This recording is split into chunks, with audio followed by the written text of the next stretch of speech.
What is going on YouTube? Just helping you out here. And for today's video, I'll be showing you how to do integrals on the TI-84 plus Silver Edition graphing calculator made by Texas Instruments. There are three ways to do this, and I will show you all three of them. For the first method, push the math button and scroll down the list 8 times until you get to FNInt, which is option 9, and click the enter button.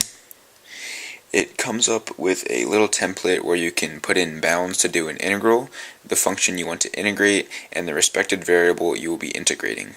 For example, let's integrate x squared from 1 to 2.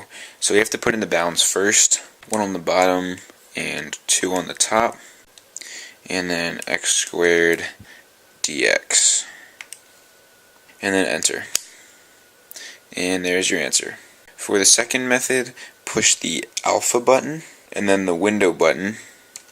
A 5-option list should appear, and again scroll down 3 times to option 4 and hit enter.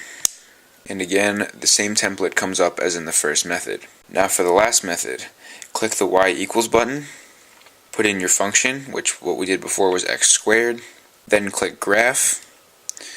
It'll load and display your graph. Then click second trace. Scroll down 6 times to option 7, which looks like an integral symbol, fx dx, and click enter. It then asks for a lower limit, so let's use the same thing we did before, which was 1, and then hit enter.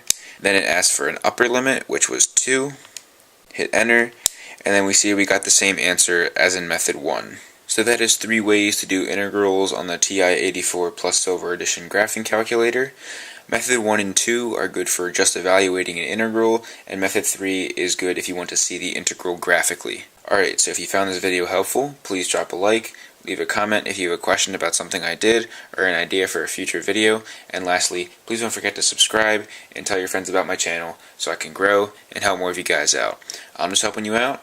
See you in the next video.